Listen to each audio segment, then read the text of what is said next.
Hello everyone, physics archives में आपका बहुत बहुत स्वागत है।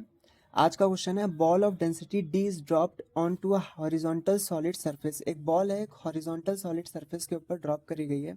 वो बाउंस करती है इलास्टिकली फ्रॉम द सरफेस और रिटर्न करती है अपनी ओरिजिनल पोजीशन में कितने टाइम में? t1 टाइम में। अब दूसरे केस में ये बोला गया, now the ball is released and it falls through the same height before striking the surface of a liquid of density of dl। अब इस बार वो क्या करी गई है कि उसे ड्रॉप तो किया गया लेकिन किसी सॉलिड सरफेस पे नहीं बल्कि एक लिक्विड पे ड्रॉप किया गया जिसकी डेंसिटी dl है। तो हमारा पहला क्वेश्चन ये कह रहा है कि अगर ये जो d है वो dl से छोटा है, इज लेस देन dl, तो obtain an expression in terms of d t1 and dl for the time t2 the ball takes to come back to the position from which it was release. तो हमें इस बार वो time हमें बताना है जब उसको ऊपर से छोड़ा जाएगा और फिर नीचे वो बाउंस बैक करके लिक्विड की सरफेस से वापस उसी पोजीशन पे आ जाएगी। तो चलिए करते हैं इस क्वेश्चन को। तो सबसे पहले जो पहला केस है यहाँ पे, according to the first case, जब एक बॉल को ऊपर से टॉप से नीचे गिराया गया है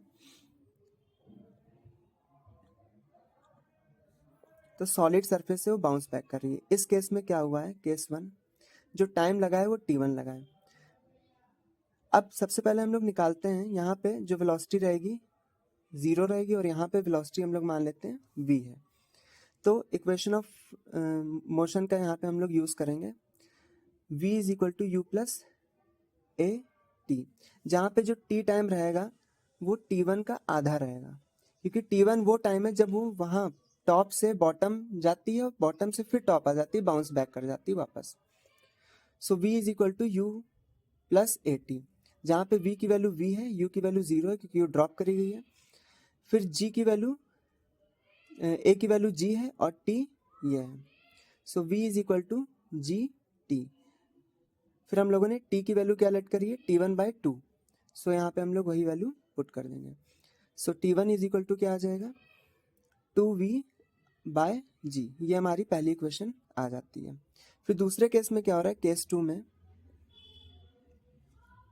अब उसी बॉल को एक उसी सेम ऊंचाई से एक लिक्विड की सरफेस पे फेंका गया है। तो लिक्विड के अंदर वो क्या करेगी, जाएगी, एंटर करेगी और लिक्विड की सरफेस पे जब यहाँ पे आएगी तो फिर उसकी वेलोसिटी v रहेगी, u की वैल्यू यहाँ पे v रहेगी और v की वैल्यू यहाँ पे। अब धीरे धीरे क्या होगा कि लिक्विड की सरफेस से जैसे ही वो अंदर जाती है तो लिक्विड उसके ऊपर कोई रेसिस्टिव फोर्स लगाएगी, जिसकी वजह से एक रेसिस्टिव एक्सेलरेशन भी होगा जो उसकी वेलोसिटी को कम करते करते 0 पे ले जाएगा। यहाँ पे भी हम लोग फर्स्ट इक्वेशन ऑफ मोशन का यूज करेंगे। So v is equal to u plus a t, लेकिन यहाँ पे जो एक्सेलरेशन है वो निगेटिव की तरफ जा रहा है, तो फिर हम लोग यहाँ पे लिख सकते हैं u minus A T. v की वैल्यू यहाँ पे 0 रहेगी और u की वैल्यू v रहेगी माइनस ए टी। सो यहाँ पे जो t टाइम आ जाएगा v/a आ जाएगा। इस t को हम लोग t डैश के फॉर्म में लिखेंगे क्योंकि हम लोगों ने ऊपर एक t ले रखा है, इस वजह से। अब आते हैं यहाँ पे एक्सेलरेशन फाइंड आउट करते हैं। So acceleration is equal to क्या होता है, एफ नेट, नेट फोर्स जितना भी इस बॉल के ऊपर लग रहा है डिवाइड बाय मास। जो नेट फोर्स आएगा वो क्या आएगा, इस पे हम लोग अगर देखें कि एक बॉल है तो बॉल के ऊपर दो फोर्सेस लग रहे हैं, एक तो उसका खुद का वेट mg और दूसरी तरफ जो ब्यूवेंट फोर्स है वो लग रहा है। तो ब्यूवेंट फोर्स की वैल्यू अभी हम लोग निकालेंगे। ब्यूवेंट फोर्स ज़्यादा लग रहा है क्योंकि वो फिर से बाउंस बैक वो कर जाएगी, तो ब्यूवेंट फोर्स माइनस उसका खुद का वेट डिवाइड बाय मास। सो यहाँ पे ब्यूवेंट फोर्स क्या फॉर्मूला लगता है, रो वी इंटू जी। इसका जो रो है डेंसिटी है वो दिया गया है लिक्विड की डेंसिटी dl, v इसका वॉल्यूम है और g ग्रेविटेशनल एक्सीलरेशन। वेट क्या होता है, mass into gravitational acceleration.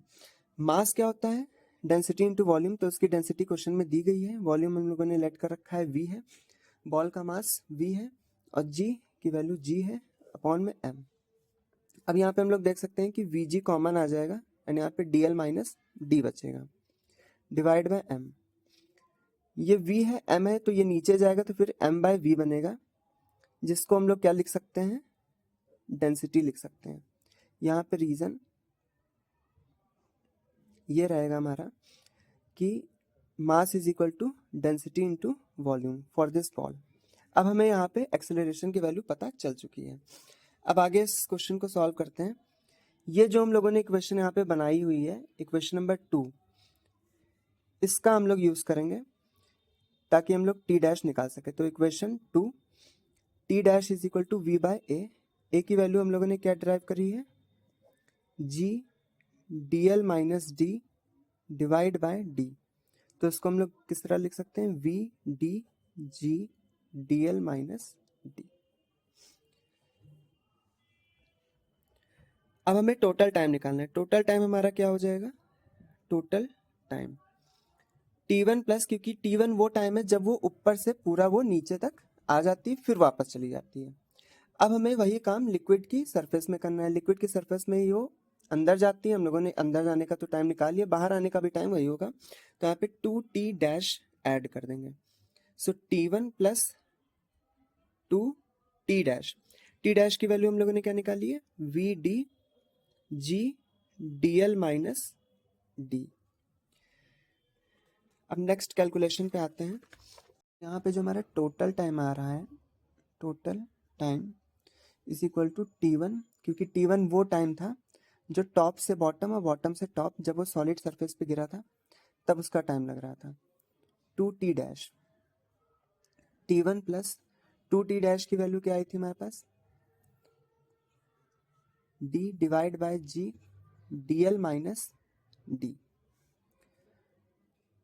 Equation 1 में हम लोगों ने देखा था कि 2v बाई जी क्या होता है, T1 ही होता है। फिर यहाँ पे हम लोग T1 लिख लेंगे divide by dl minus D into D.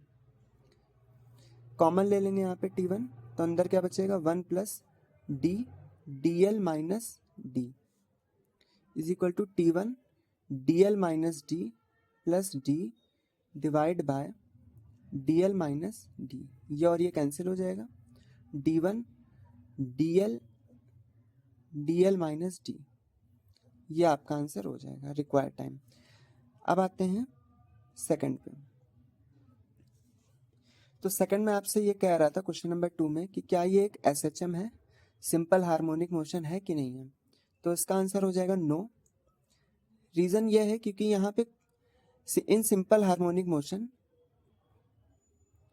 जो रिस्टोरिंग फोर्स होता है डायरेक्टली प्रोपोर्शनल होता है किसके, डिस्प्लेसमेंट के, जबकि यहाँ पे कोई भी ऐसा रिस्टोरिंग फोर्स डायरेक्टली प्रोपोर्शनल नहीं है रिस्टोरिंग फोर्स के, तो इसलिए SHM की कैटेगरी में नहीं आएगा। फिर थर्ड आते हैं। थर्ड में कह रहा था कि इफ dl d के बराबर हो जाएगा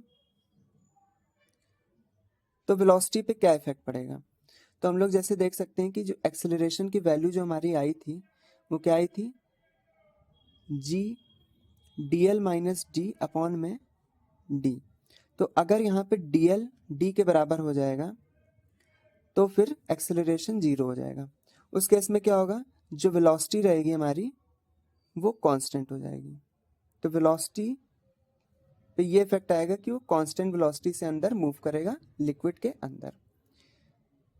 तो ये क्वेश्चन यहीं तक था। Thank you. अगर वीडियो अच्छी लगे तो सब्सक्राइब, लाइक और शेयर कर दें।